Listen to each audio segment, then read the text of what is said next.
don't even know what to say about myself. Y'all, I ain't gonna need to tell y'all what I just did.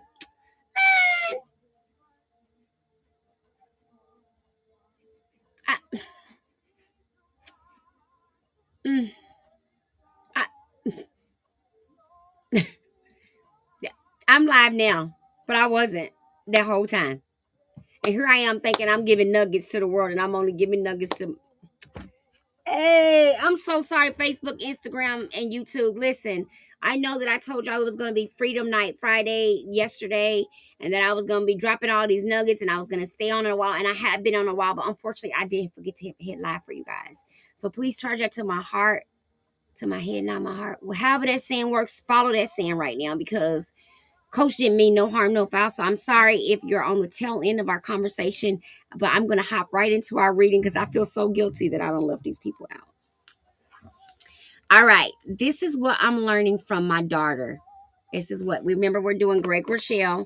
And yesterday, I'm going to go backwards because I like to go back a little bit to remind us what we were reading. So yesterday, we talked about Craig Rochelle was saying that it said, okay, so I'm asking God to make me different, stronger, and more confident in Christ, more secure in his love and calling. And it's working. My preaching is bolder, my leadership is sharper, my sensitivity in his spirit is stronger. And as I care less about what people think, I'm more passionate about what God thinks. Thank you guys so much for the likes and gifts. Because I don't be thinking, I appreciate it, but I ain't here for that, y'all. We got to get the job done. So the book that we're reading is called Dangerous Prayers. Hi, Zazie. And what I'm asking you guys to do was to surrender food and your wellness journey to God. But don't just surrender it. I'm actually challenging you to surrender it in a certain order, according to Pastor Craig Rochelle. In this book, he's teaching us how to challenge ourselves to see if our prayer life is lame. One of the things I discovered, a wellness specialist, is that many people do not include wellness in their prayer life. If they have a disease, they get cancer, they pray till the sun comes home. No, we do. But when we're gaining weight, we don't pray about that. If you know you're an emotional eater and you know God is capable of taking anything, any bondage away from you and any affliction away from you, why would you not be praying to God about that? Good, Christy. But Christy, I'm talking about a different kind of crowd, Christy. I'm sure you probably do it, Christy, but I don't think you do it at the level I'm asking you to do it. See, what we talk about is how many of us pray about it, but we rationalize our actions. Let me ask you this. Have you ever had an urge or a craving and gave in?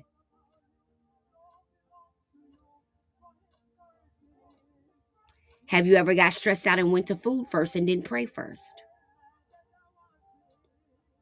Have you got irritated at that job at work and opened that desk drawer and reached down and got those tater chips instead of calling God?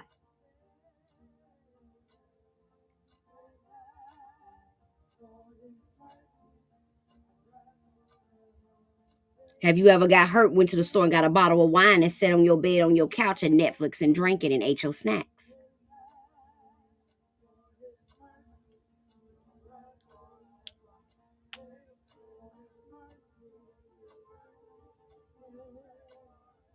Because I'm a praying woman. I am. But I can tell you when I was overeating, I was not praying. And I'm not going to sit here and lie and say I was. That's how I got to 592 pounds. I'm not going to sit here and lie and say that there were not times when I chose food over God. Not going to sit here and lie and say I didn't, because I did. That's how I got here. I got here because prayer wasn't taking the pain away, but food was. See, what we have to come to the conclusion of is that I don't care what diseases and disorders you have, your hand picked up the food and your mouth chewed it. So you can rationalize until you purple in the face.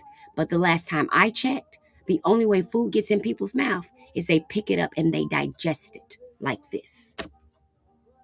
So we can bring Bobby, Jack, Bam, Sam, and bologna and cheese. And that's all true, baby. Your illnesses do make you crave. That medicine they're giving you breaks down the sugar. That's why you like sugar. All them pills you've been letting that man give you for 10 years for your chronic diseases, what you think they synthesize into in your body? That's why you sitting around eating butter cookies at night, every night. That's why you got that bag of Hershey Kisses with almonds. Because by the time your body absorbs that medication, you start craving that sugar, you go eat about 10 of them Hershey Kisses with almonds. So you're not crazy. You are craving. And it is coming from your very much symptomatic illness. Don't get it twisted. But here's the catch. Your illness is not jumping off of your body and picking up that food, boo. That's how raw you got to get with this disease. Vivi, I eat gummy bears every day. Vivi, you like to chew? You have a texture and chewing thing? Because the texture that gummy bears gives you, it reminds you of your childhood, brings up good memories. So it's not only soothing you physically, it's soothing you emotionally, and it's regurgitating memories that are comfortable. So remember, I had all those diseases, y'all. And yes, they made me desire things. But look, this is how the food got in there, though. So even if the craving is real, the only way the food can get inside of me is if I put it in there. Do y'all understand what I'm saying to y'all? Do y'all realize how literal, behavioral? This is why you can't break it with just doing habitual things, because you just counter transference the anxiousness. You just counter transference that anxious to the next thing, right? The person that maybe used to compulsively overeat at night, now she won't eat after 7 because she knows that after 7 she's gonna go back to where she came from, because she didn't develop no coping skill not to eat after 7. She just quit eating after 7. She didn't put nothing in its place. So in the right situation at the wrong time, she's gonna go right back to that night eating. Why? There's nothing in its place. It's like taking a towel out of the kitchen floor and not putting nothing back in there, but not locking in all the other towels. And so when the other towel starts slipping into the space that you left open, you wonder how you got there, and it's because you never fully closed the door. Yeah. All right. Here's what he said. Dangerous prayers now. We dangerously praying. It says, I'm less in love with this world, and my mind is more focused on eternity. Lead me, pray it, search me, God. Know my anxious thoughts. See if there's any offensive ways in me, and lead me in the everlasting. As you do, this is what you're asking God. Search me, God. Know my anxious thoughts. See if there's any offensive ways in me when it comes to my eating, my wellness, and my mindset. God, if I'm rationalizing my behavior and that's holding me bondage, let me know. If this is more than food, let me know. If there's something in this that I'm not seeing, tell me, oh God.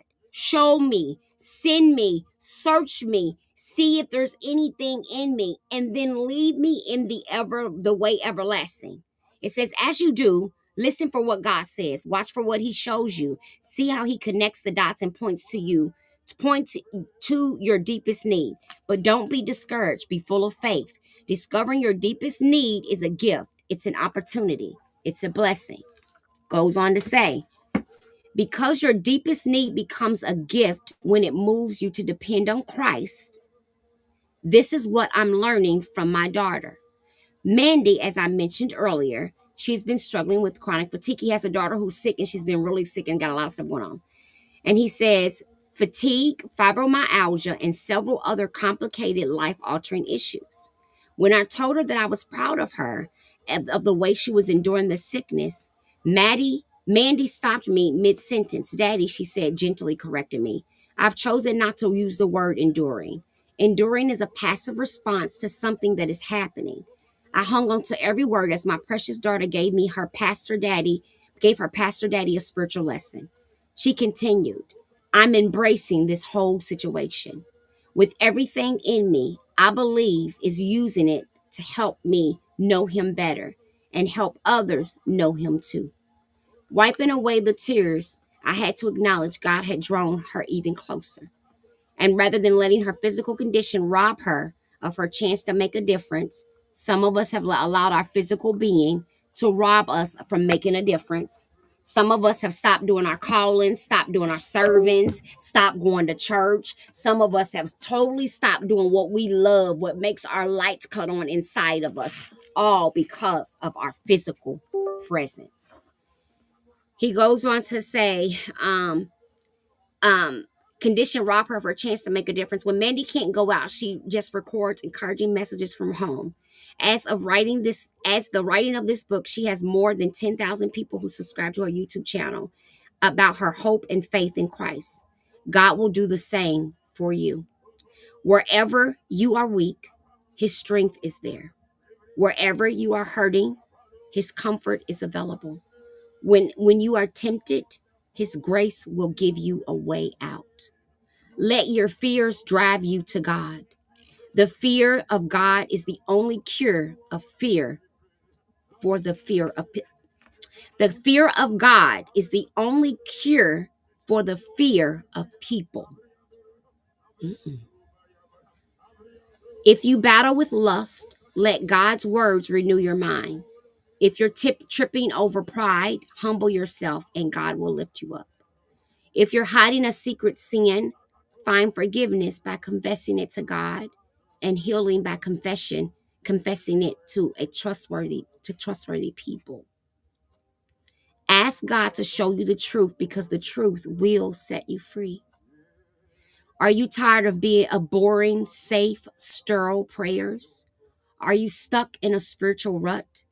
Is your faith fat? Your passion low? Are you hungry for more?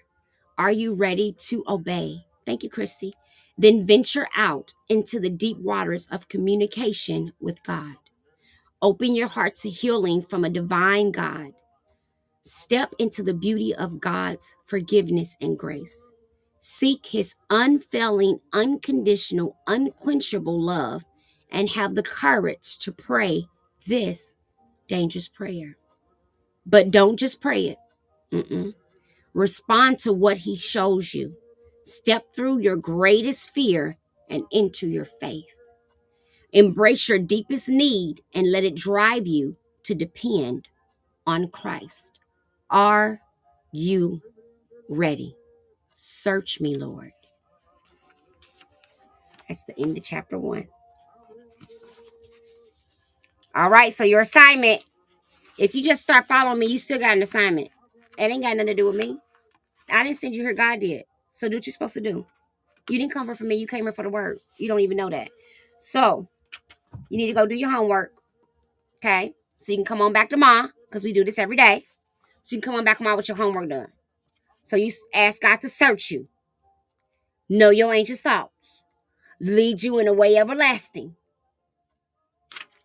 And help reveal to you what you need to do to get to the version of you that he wants you to be. Shauna said, I'm signed up. I'm in the building. I'm here. Shauna said, I'm here. I went and did what I was supposed to do. You okay? Tomorrow. So look, listen, if y'all better get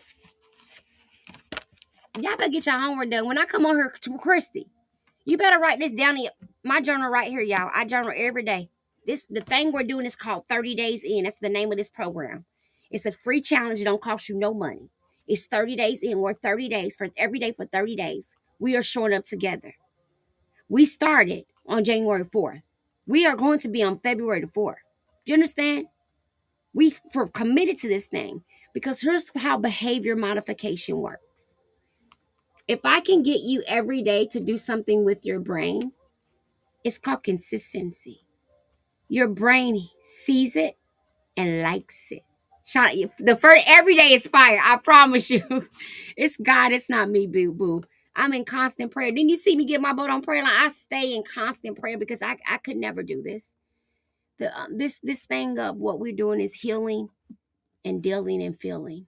It's called weight loss. But really, when I end up sitting with many women, their stories are everything but the weight. The weight is just a mere expression of what they've experienced. So they're given a safe space to get free for real and heal with no judgment. And then they lose weight. I can't explain how they don't be working out and they just lose weight like I did. I don't know. They just be doing what I ask because we don't diet. Thank you. I will, Shauna. I do know in real life I'm here for the right. This is what I'm supposed to be doing. I do. I'm not struggling to know. I do know that. So that's why even when I don't want to do it, I do it. Sometimes I come here and say, okay, y'all, I'm tired, but we got to call in. Because what I pray is that every time a woman that's coming from where I came from hears me on her gabbing, that even if they don't follow me, they say that if she the her little bald headed self can do it, I'm gonna get on up and go on up here and get me my protein. I'm gonna get up in the morning and go do my gym. I don't want you to be inspired. I don't need you to be inspired by me. I don't. You know why? Because willingness is way more powerful than inspiration. I need you to be willing to take the information, apply it to you individually, and make it change your life for you. Because willingness is what keeps you going. Motivation and inspiration, babies, only gets you started. Willingness. That'll have you still on your weight loss journey when everybody that started with you quit. Did you know that everybody started with me 11 years ago? It's about 4 of them left. And it was about 150 of us. 4. We still going at it. We still cranking. We still doing one thing a day, keeping the weight away. Why? Because I understood after almost dying that this had to be a lifelong journey. I understood that there was no there. There's no destination I'm going to reach where I can stop being healthy, stop eating right, stop sleeping right, stop taking care of my mindset. There is no space in your life when you're on a wellness journey where that arrives, because you should always be evolving to a better wellness. That's why we don't have no scale plateaus here, because we don't set them. My ladies don't talk about the scale not moving because they're not fixated with the scale anymore. Because the scale only takes you so far on a journey. Eventually, you got to grow in your mind and your mindset. You have to go from the number that you're trying to be to the human being that you need to be. See, that number is not going to grow your broken self-esteem. That number is not going to heal your childhood sexual abuse, your domestic violence, your drug addiction, your food addiction, your loneliness, your depression, your anxiousness, your lack of funds. It ain't going to take that away. But you work on that mindset and enhance your belief and your action. And oh, that baby changes all of that. Do you understand what I'm saying? So there's hope. But we got to be going on the right road in the right pathway to get there. And many times we're leaving out the very most important thing that helps us arrive at a total transformation. And that happens when you include your mind too. We don't see women losing 300 and 400 pounds and gaining it back in 3 and 4 months for no reason. It's because what I'm speaking to you about is real. And it's happening to people every single day. People are waking up, recognizing they've gained every pound they lost back plus 100 more. And they, in that moment, realize that something's not right in their mind. You understand? That's where we want to help people get free. The more people that say something's not right, the more people that listen. And that's what I pray for. That's what I pray for. I pray for that people can go in spaces and talk about weight and not be judged. I pray that instead of people hollering, you need to work out more and eat less, that they acknowledge that people have actual mental health connections to what's going on in their body. And that it's not as simple as cutting a calorie. As I mentioned earlier, I was eating over my grief for my daughter. And there was no amount of calories that was ever going to bring her back. But because the food made the pain feel less, I ate and ate and ate. And I ate like that for 29 years, off and on, binging, purging, restricting, all fighting the pain that was living inside of me.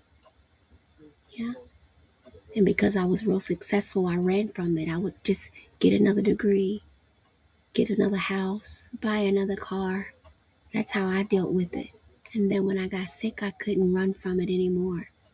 And all the pain of my past snuck up on me and choked me. And that's how I ended up here, you guys. So thank you for letting me share my story. My name is Coach Kenya Elliott, and I'm so grateful to be here. I thank God. It wasn't me, it was God. It wasn't me. If you don't get anything else from this live tonight, get that God is still powerful, and that wherever you are and in whatever you're doing and whatever you're going through, just like he saw me, he sees you. And just like he did it for me, oh, he gonna do it for you too, boo.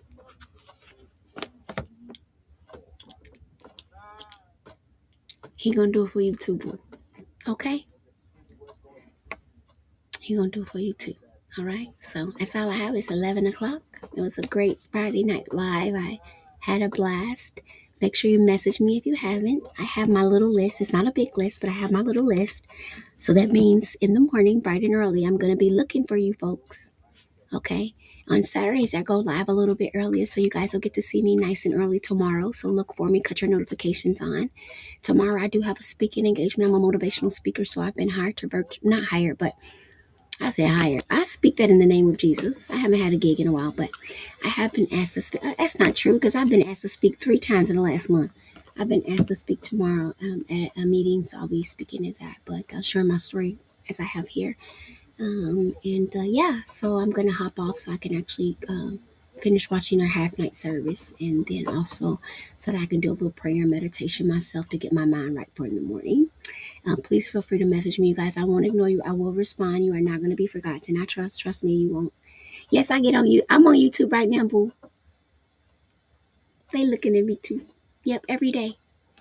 I actually post on YouTube all the time. There's actually, I think there's about 800 videos over there of a bunch of different stuff. Yeah, I'm definitely still on top of that. Bye, guys. See you guys tomorrow on YouTube, Facebook, and Instagram. Have a good night. God bless you.